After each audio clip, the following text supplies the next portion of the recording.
প্রদীপ জ্বালানো হয়, তাই না? ঘি কিসের থেকে উৎপত্তি? দুধ থেকে উৎপত্তি। দুধ যদি আপনি প্রদীপের ভেতরে দিয়ে আপনি জ্বালাতে চান, তাহলে কি প্রদীপ ধরবে? ধরবে না।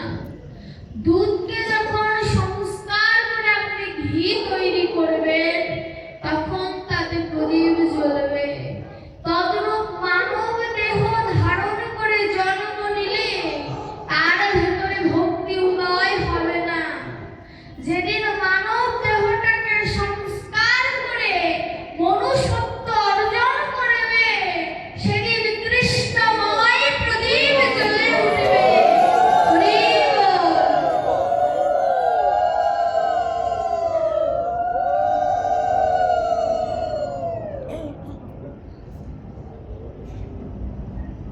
কৃষ্ণময় প্রদীপ জ্বালানোর জন্য, এর জন্য আমার ভেতরে সংস্কার করতে হবে। এই মানব দেহটাই সংস্কারের দশবিধ সংস্কার। আমাদের সম্পূর্ণ মানব দেহের ভেতরে যতদিন বেঁচে থাকবো 10টি সংস্কার আছে, কিন্তু শাস্ত্র বলছে 10 সংস্কারও বাদে আরো এক সংস্কারও আছে। যে করতে পারে ওই সংস্কার, তা সে পায় সর্বসারেরও সার। কৃষ্ণ নামের মাঝে লুকিয়ে আছে সেই সার। খুঁজে নাও ভক্ত নিজের মনদ্বার। নিজের মনের দ্বার খুলে, দ্বার অর্থাৎ দরজা, দরজা খুলে ওই কৃষ্ণ নামের সার তুমি যদি নিজের ভেতরে দর্শন করতে পারো, তবে তোমার ভেতরে ভক্তির সঞ্চয় ঘটবে।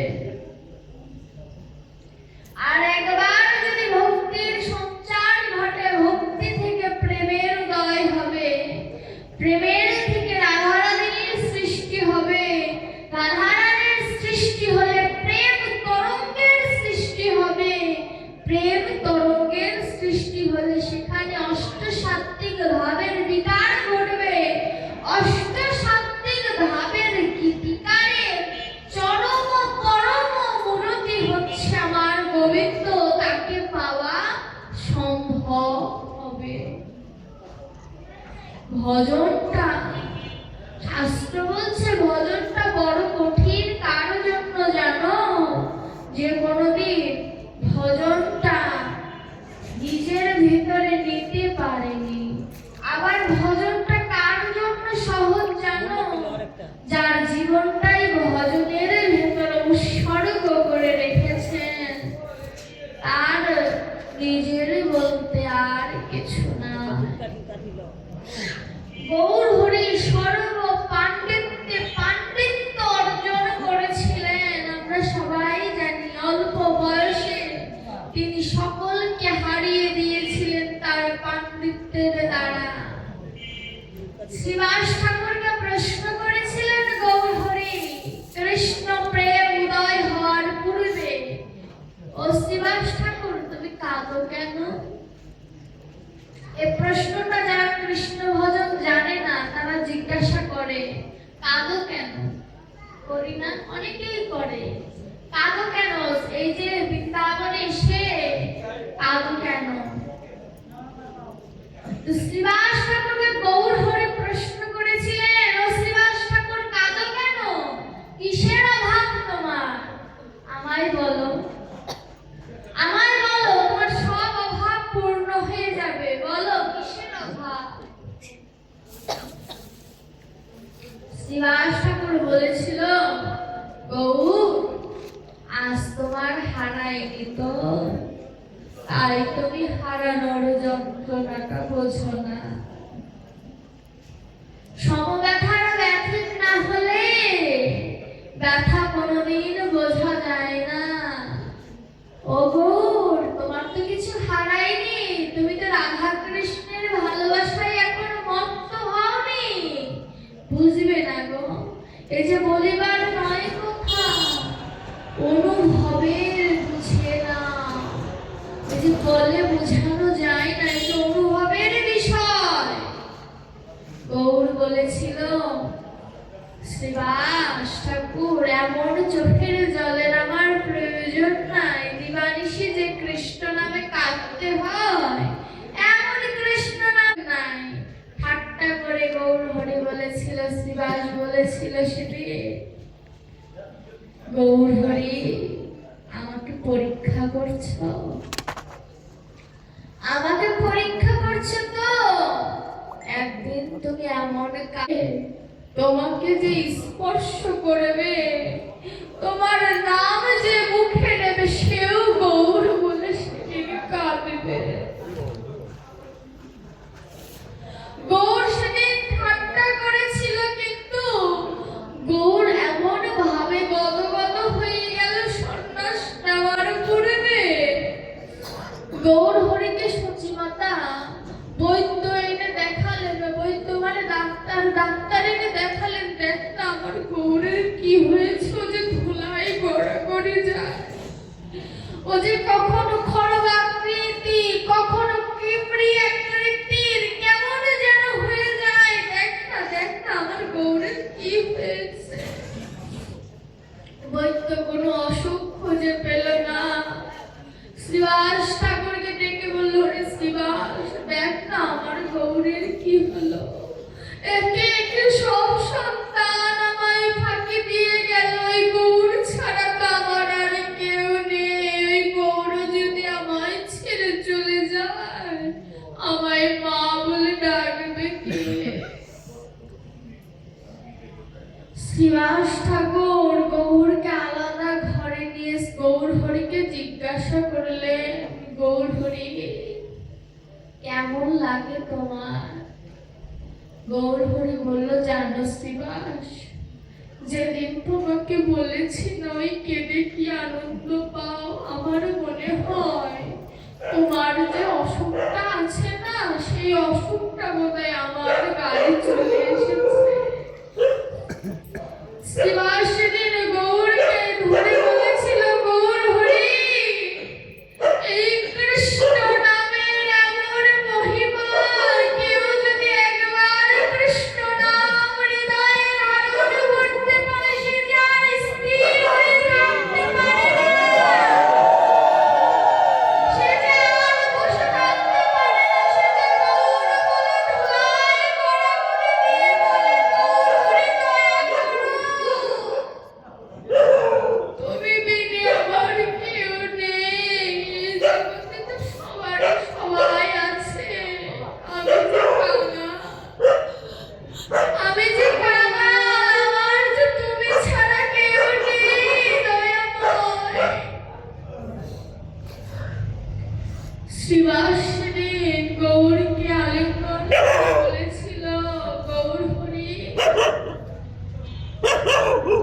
তুমি যেমন আজ কৃষ্ণ নামে কাঁদছো, দেখো একদিন এই জগৎবাসীও কাঁদবে কৃষ্ণ নামে, ঘরে ঘরে কৃষ্ণ নাম প্রচার হবে, তুমি দেখো গৌর হরি। সচিমাতা তো জানতেন তারে নিমাই চলে যাবে, সচিমাতা যাতে নিমাই না যেতে পারে এর জন্য টোলে পাঠালেন, টোল অর্থাৎ পাঠশালা। গৌরের মনোবাসনা পাঠশালায় দূর দূরান্ত থেকে ছেলে মেয়েরা আসে গৌরের কাছে পড়ালেখা শিখবে বলে। গৌর একদিন দুদিন যাওয়ার পরে সকল শিশুকে বলে, তোরা আমার কাছে আসিস না রে। কেন আসবো না? ওরে, তোরা যে শিক্ষা আমার কাছে নিতে এসেছিস সেই শিক্ষা তো আমি দিতে পারবো না, সেই শিক্ষা আমি ভুলে গেছি। এক শিশু বলল, গৌর হরি, তুমি দিগ্বিজয় করা পণ্ডিত, তুমি সকল কিছু ভুলে গিয়েছো, এই কথা মানতে পারি না আমরা। বলে, কোন দিন ভুলে গেছি? সকল পাণ্ডিত্য জানিস যেদিন গৌর গোবিন্দের চরণ অস্ত্র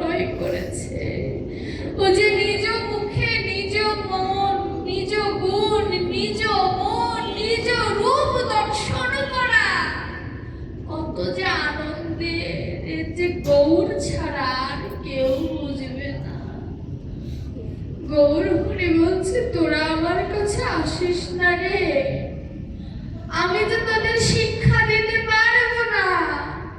গৌরকে শিশুরা বলছে, গৌর হরি তোমরা যে শিক্ষা দেবে আমি সেই শিক্ষাই নেব।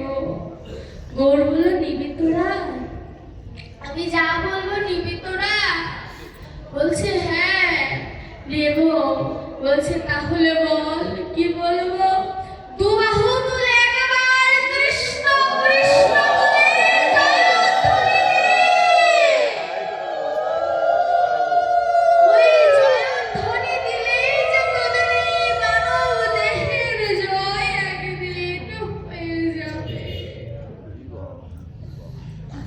গৌর হরির কথা শুনে গৌরকে যারা স্পর্শ করে কৃষ্ণ নাম বলে তারাই ধুলাই গড়াগড়ি দেয়।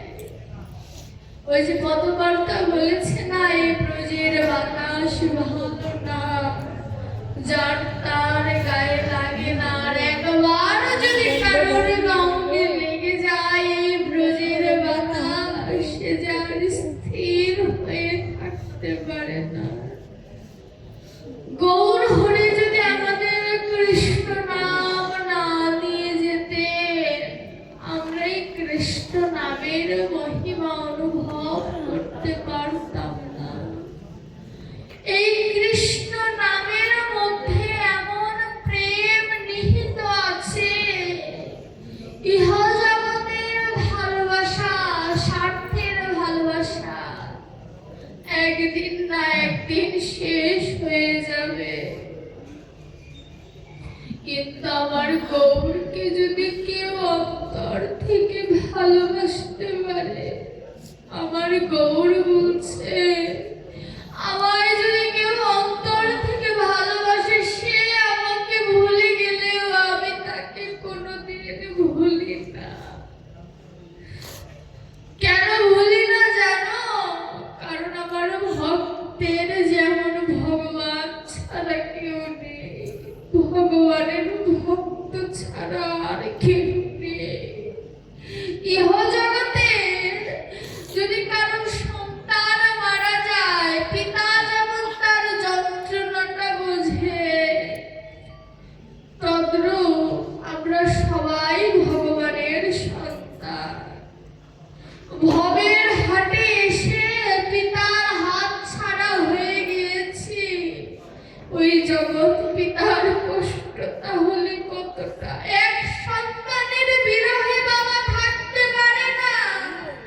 আর আমার মতো না জানি কত সন্তান আমার জগৎ পিতার হারিয়ে গেছে, যারা কখনো এই জগৎ পিতার কথা মনে করে না। ইহ জগতের কোন সন্তান যদি একদিন তার বাবাকে বা মাকে যদি মা বলে না ডাকে, মায়ের মনটা যেমন খা খা করে। কোন শুদ্ধ ভক্ত যদি একবার গোবিন্দ নাম যদি ঠোঁটে উচ্চারণ না করে, আমার গোবিন্দের হৃদয়টাও হাহাকার করে। গোবিন্দ বলছে, ওরে তোর কাছে তো আমি কিছু চাই না, স্বর্ণ অলংকার ব্যঞ্জন কিছুই চাই না। একটা মাত্র জিনিস তোদের কাছে চেয়েছি, ওই মনটা আমায় দান কর। ওই মনটা আমায় দিলে আমি আর তোর কাছে কিছু চাই না, বরং আমি তোর দাসানুদাস হয়ে যাব। যদি একবার ওই মনটা আমায় দান করতে পারিস। ভগবান সব কিছু সহ্য করতে পারে, কিন্তু ভক্তের নয়নের জল ভগবান সহ্য করতে পারে না। ভক্তের নয়নের জল ভগবান কেন সহ্য করতে পারে না জানো? কারণ ভক্ত যদি ভগবানের সন্তান হয়ে থাকে, সন্তান যদি কাঁদে, পিতা মাতা যেমন স্থির থাকতে পারে না, তদ্রূপ ইহ জগতের কোন ভক্ত যদি নয়ন জলে কাঁদে,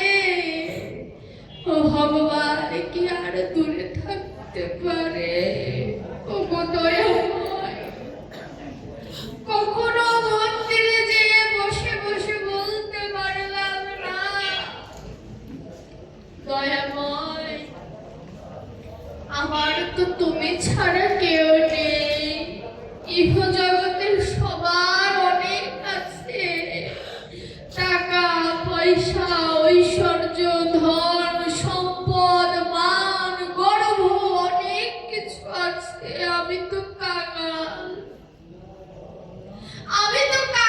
আমার কিছুই নেই। তোমার সেবা দেওয়ার মতো পঞ্চ ব্যঞ্জন অর্থ করি কিছুই নেই। ভালোবাসাটাও তোমায় দিতে পারিনি, তুমি তো আমার ঘরে আসবে না। এই কাঙাল সন্তানের ঘরে কি তুমি আসবে না? কখনো প্রসাদ নিবেদন করার সময় বলিনি, দয়াময় এই যে বাতাসা দুটো তোমাকে দিয়েছি না, তুমি দয়া করে গ্রহণ করো। ইহ জগতে কোনো অতিথি আসলে তার সামনে আমরা বলি আর কিছু লাগবে, গোপালকে সেবা দিয়েও যদি আর কিছু লাগবে এটাও বলার প্রয়োজন নেই। গোপালকে যদি এইটুকু বলা যায়, গোপাল আমি তোর অভাগা মা, একবার আমায় মা বলে ডাক না। ইহ জগতের কোনো মা যদি তার গোপালকে, ঘরের গোপালকে যদি একবার বলে যে আমায় একটু মা বলে ডাক না, গোপাল কোনোদিন দূরে থাকতে পারে না। ইহ জগতের কত মানুষ আক্ষেপ করে, আহারে আমার একটা ছেলে নেই।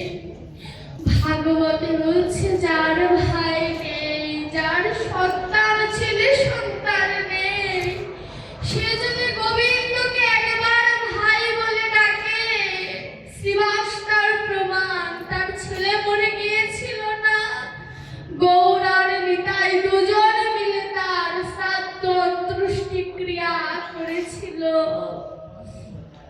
ভাগবত বলছে যে কোন বোন যদি গোপালকে ভাই রূপে দর্শন করে, তার বিবাহের কার্য পর্যন্ত আমার গোবিন্দ করে দিয়ে যায়। একবার যদি গোপালকে কেউ সন্তান রূপে ভালোবাসতে পারে, সে নিঃসন্তান থাকলেও গোপাল তাকে মা বলে দেখা দেয়। একবার যদি কোনো বোন তার গোপালকে যদি ভাই বলে ডেকে বলে, ভাই তুই আমায় দেখা দিবি না, তোর কাঙাল বোনের কাছে কি তুই আসবি না, গোপাল তার কাছে ভাই হয়ে দর্শন দেয়। একবার যদি কোনো রমণী তাকে পরম স্বামী রূপে রাধারানীর মতো ভালোবাসে, ওই মুরারি ধরে সে ত্রিভঙ্গ ঠাবে তার সামনে দাঁড়ায়, সম্বন্ধ করতে হবে তার সাথে। সম্বন্ধটা এমন সম্বন্ধ জানেন, কোন পুরুষ যদি বিয়ে করে সে মৃত্যুর আগ মুহূর্ত পর্যন্ত কি ভুলে যায় যে সে বিয়ে করেনি? ভুলে যায়? ভুলে না। যদি একটি শিশু হয় তার, সে কি ভুলে যায় যে সে বাবা হয়েছে? ভুলে না। শাস্ত্র বলছে গোবিন্দের সাথে এমন করে সম্বন্ধ করো যেন এ জন্মে নয় জন্ম জন্মান্তরে যেন গোবিন্দের সাথে সম্বন্ধ থাকে।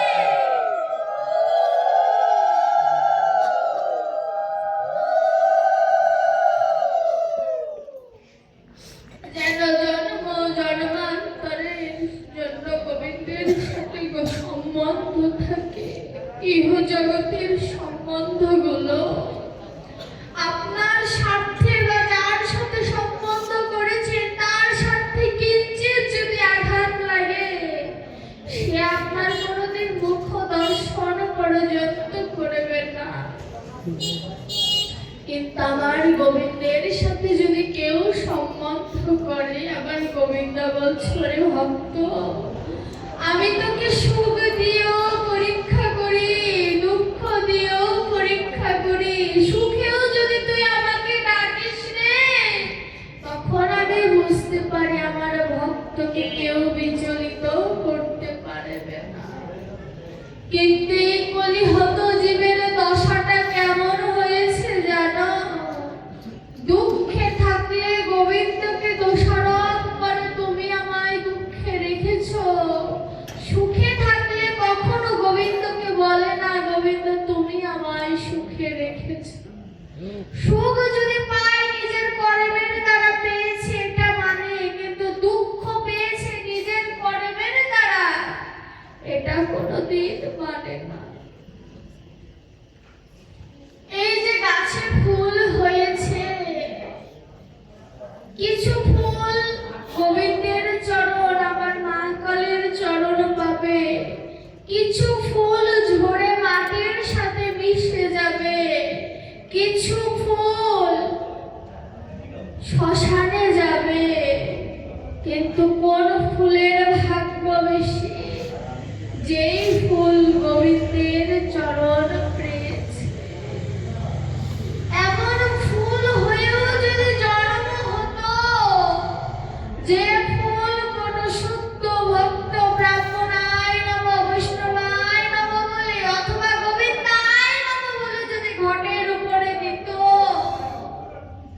করতে পারি না।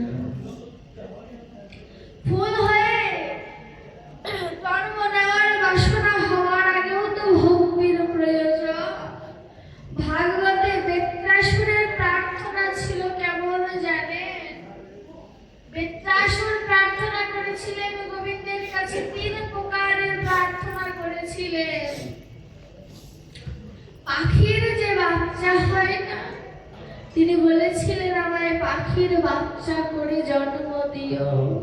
মানে পাখির বাচ্চা যেমন তার মাকে নিঃস্বার্থভাবে ভালোবাসে, সেইভাবে যদি তোমাকে আমি ভালোবাসতে পারি তাহলেও জন্মটা সার্থক।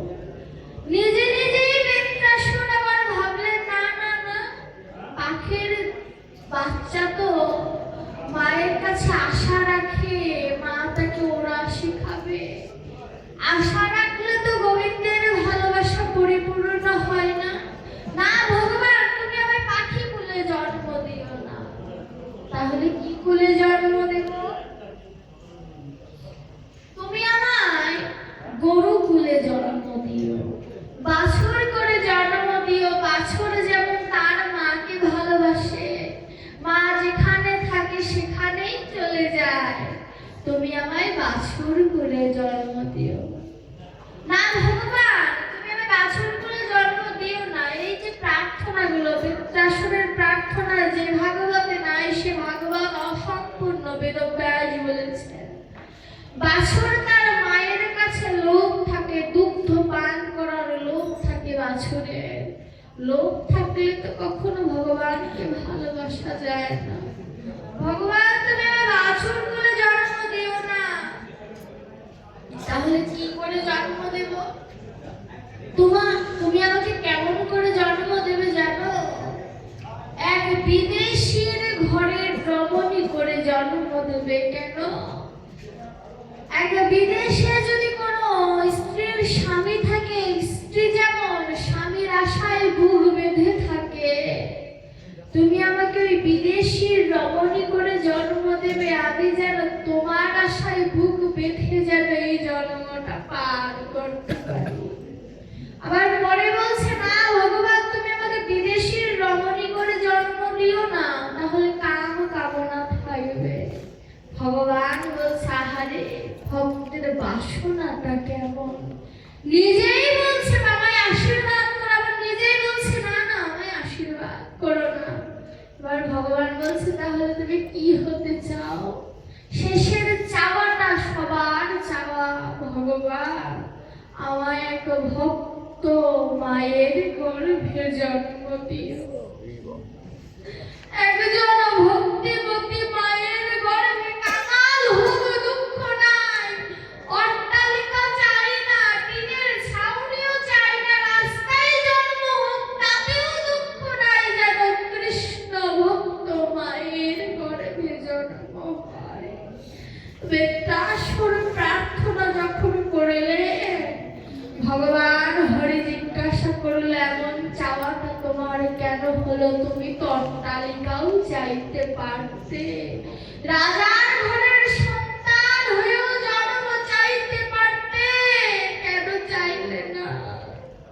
বেত্রাসুর বলেছিল, যে ধনে আমার কৃষ্ণ পূজা হয় না, সেই ধন সম্পদ আমার চাই না।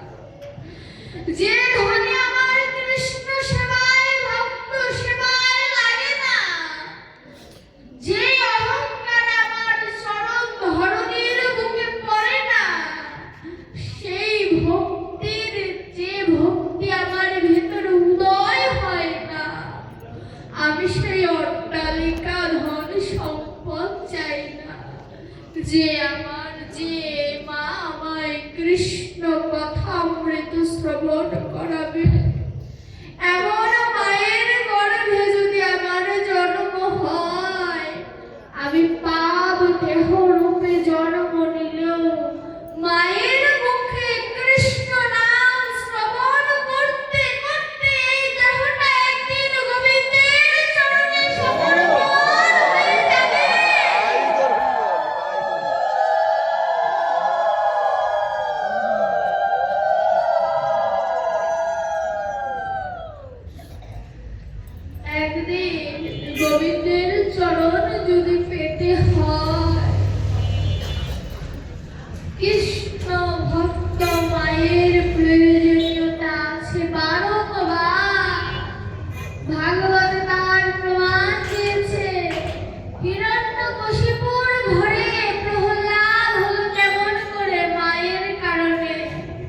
ধ্রুব হলো কেমন করে মায়ের কারণে, রামায়ণের তরুণীর মতো সন্তান জন্ম নিল কেমন করে মায়ের কারণে, গৌরকে আমরা পেলাম কেন মায়ের কারণে, গোবিন্দকে আমরা পেলাম কি কারণে মায়ের কারণে, যশোমতী মায়ের কারণে। তিনি গোবিন্দকে শিক্ষা দিয়েছেন কিভাবে বড়দের সম্মান করতে হয়।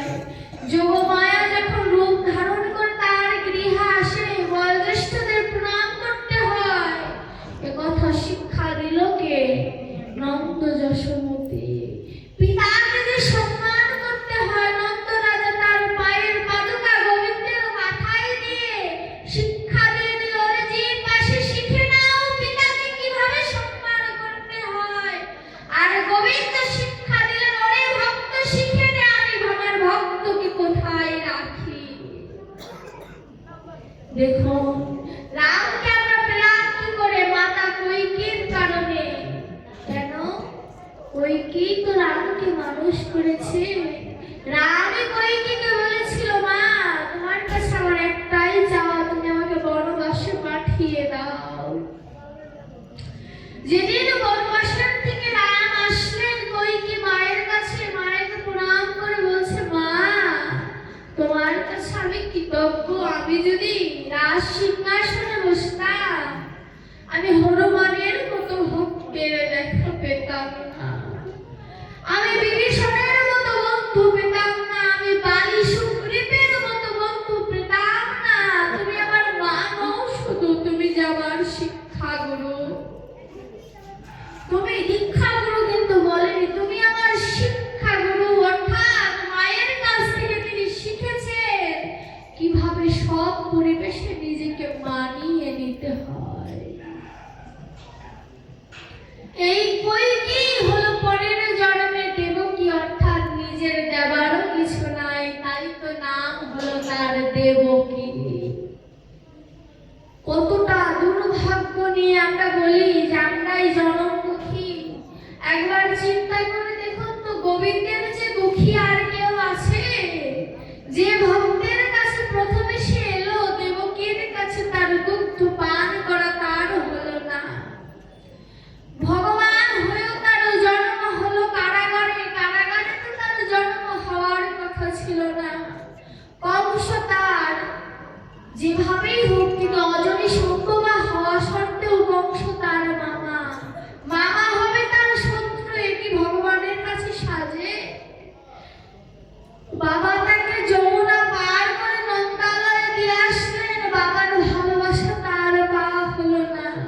যার কাছে বড় হলেন 10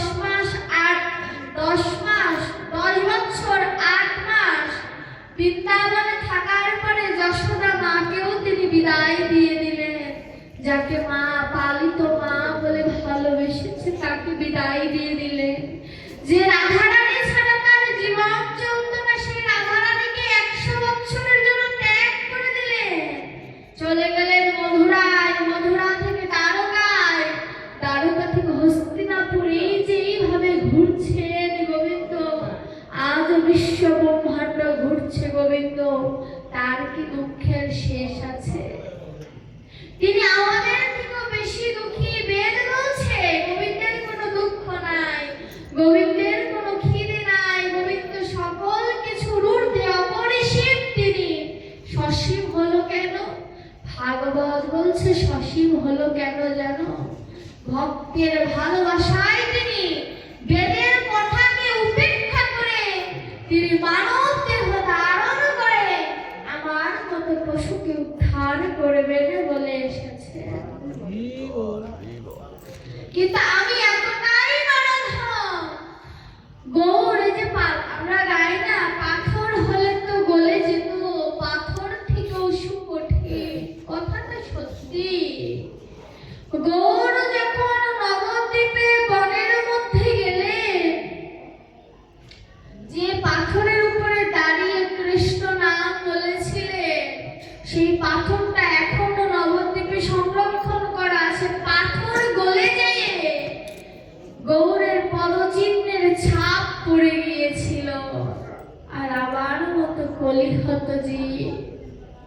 গৌর নামে গড়ল না, তাহলে পাষাণের থেকেও তো সুকঠিন আমার হৃদয়টা।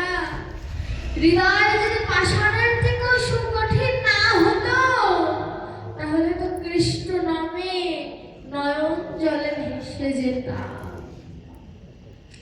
ভাগবত বলছে কৃষ্ণ নামে যার অশ্রু ঝরে না, কোটি কোটি পাপ আছে তার ভিতরে। না হলে কৃষ্ণ নাম এমন আকর্ষণীয় নাম, এই নাম একবার কানে গেলে হৃদয়কে আকর্ষণ করে তার দিকে। কিন্তু আমার করছে না কেন? কারণ আমি কৃষ্ণ নামটা সঠিকভাবে শুনছি না। যে বলছে না শ্রবণম মঙ্গলম শ্রীমদ ততম ভক্তি কীর্ণন্তে ভুরিরা জানা, শ্রবণ করলেই মঙ্গল। কিন্তু শ্রবণ করার জন্য কর্ণ অর্থাৎ কানের প্রয়োজন। কান তো আমার বধির হয়ে গিয়েছে, কান বধির হয়েছে মায়ার যুক্ত কথা শুনতে শুনতে। মায়া মুক্ত কথা আর কানে প্রবেশ করে না। মায়াযুক্ত কথা কোনগুলো? আমার এটা নেই, আমার ওটা নেই, কিভাবে থাকবো, কিভাবে বড় হব, মায়াযুক্ত কথা। আর মায়ামুক্ত কথা কি? গোবিন্দ তোমার ধন তোমায় দিলাম, কৃপা করে তুমি গ্রহণ করো। আমার বলতে কিছু নাই, তোমার সন্তান, তুমি কৃপা করে আমাকে মা বানিয়েছো, কৃপা করে আমাকে পিতা বানিয়েছো।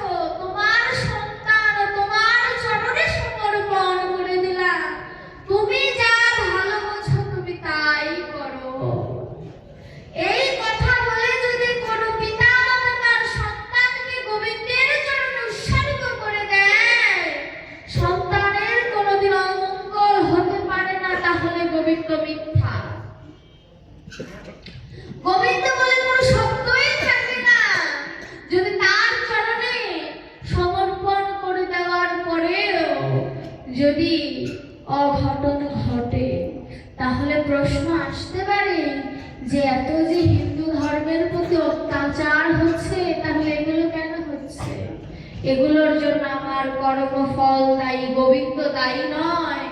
যে যেভাবে মৃত্যুবরণ করেছে বুঝতে হবে অবশ্যই তার কর্মফলে দোষ আছে। কারণ এটা বাস্তব কথা, কেউ যদি ঘরে পড়ে মরে যায় তাহলে বুঝতে হবে জীবন দশায় তার কোনো পাপ ছিল। না হলে মৃত্যুর আগে সে বিছানায় শয্যাশায়ী জীবনেও হবে না। যদি তার মৃত্যুটা রোড অ্যাক্সিডেন্টে হয়ে যায় তাহলে বুঝতে হবে অবশ্যই সে পশু পাখি হত্যা করেছে এমন ভাবে রাস্তায় গাড়ি চাপা দিয়ে, যার কারণে তার শাস্তিটা এমন হয়েছে। কিন্তু হ্যাঁ, আমরা তো মানুষ, আমরা নিজে নিজে যদি কোনো মানুষকে হত্যা করি, এটাও বুঝতে হবে এটাও তার কর্মফল।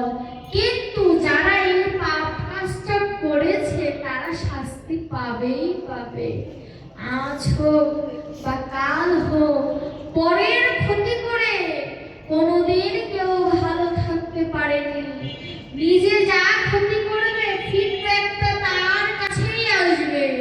এটাই প্রকৃতির নিয়ম। পাঁচটি জিনিস আমাদেরকে পাহারা দিচ্ছে,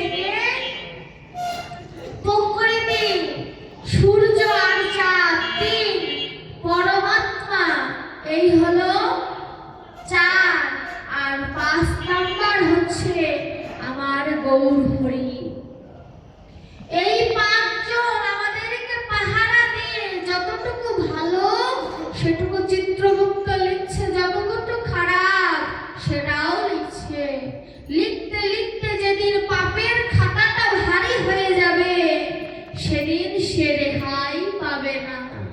আর যেদিন পুণ্যের খাতাটা ভরে যাবে সেদিন গোবিন্দ তাকে নিজের বৈকুণ্ঠ ধামে নিয়ে যাবে, তাকে আর রাখবে না। মুক্তিযুদ্ধের সময় জগৎবন্ধু আশ্রমে 10 জন ব্রহ্মচারীকে একবারে শুট করে মেরে ফেলেছিল। এটাও তাদের কর্মফল। এটা আমি বলছি না, কান্তিবন্ধু ব্রহ্মচারী বলছে।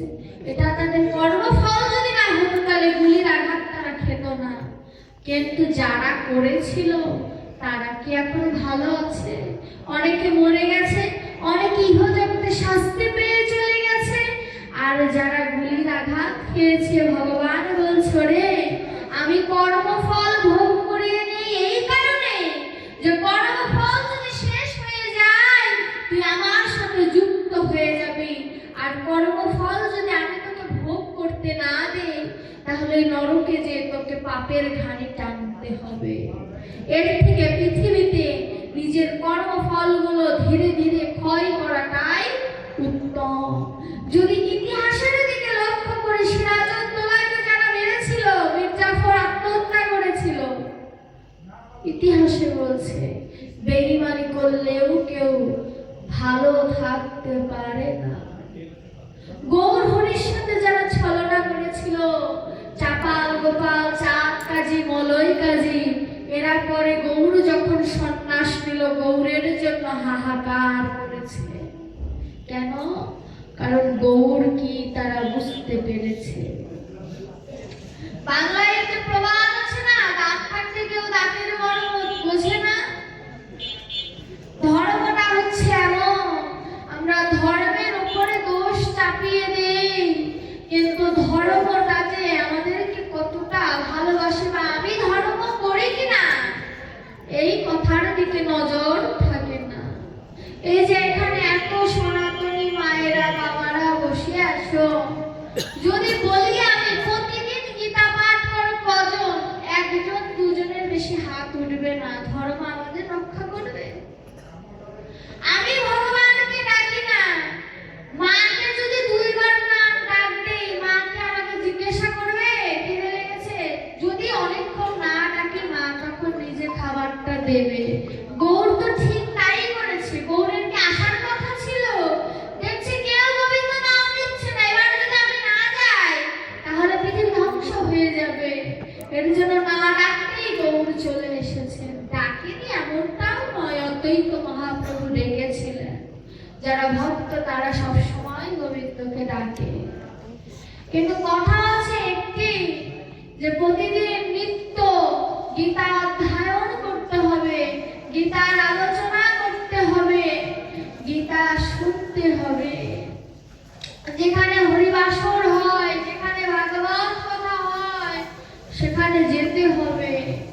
এই যে ওই পাশে যে কীর্তন হচ্ছে, এখানে ভাগবত আলোচনা হচ্ছে, সাভারের অর্ধেক হিন্দু যদি আসে দুই মন্দিরে জায়গা দিতে পারবে না। সত্যি কিনা বলেন? দুই মন্দিরেও জায়গা দিতে পারবে না। এই যে গলিটা, এই গলির প্রত্যেক বাসার মানুষ যদি আসে দুই মন্দিরে জায়গা হবে না। ও মন্দিরেও হবে না, এই মন্দিরেও হবে না। আমি মাঝে মধ্যে বলি তো, যারা মন্দিরে আসে তারাই সনাতনী, আর যারা মন্দিরে আসে না এরা সনাতনী না। এরা যে কোন ধর্মের ওরা নিজেও জানে না। আমার মাঝে মধ্যে এর জন্য মনে হয় যে কিছু ভক্তদের নিয়ে যদি মাদারীপুরের ওদিকে যেতে পারতাম, রাত 12টা 1টা পর্যন্ত শুধু এইটুকু বলি প্রণামই ওঠে 12,000 টাকা। ভক্ত কত হতে পারে চিন্তা করে।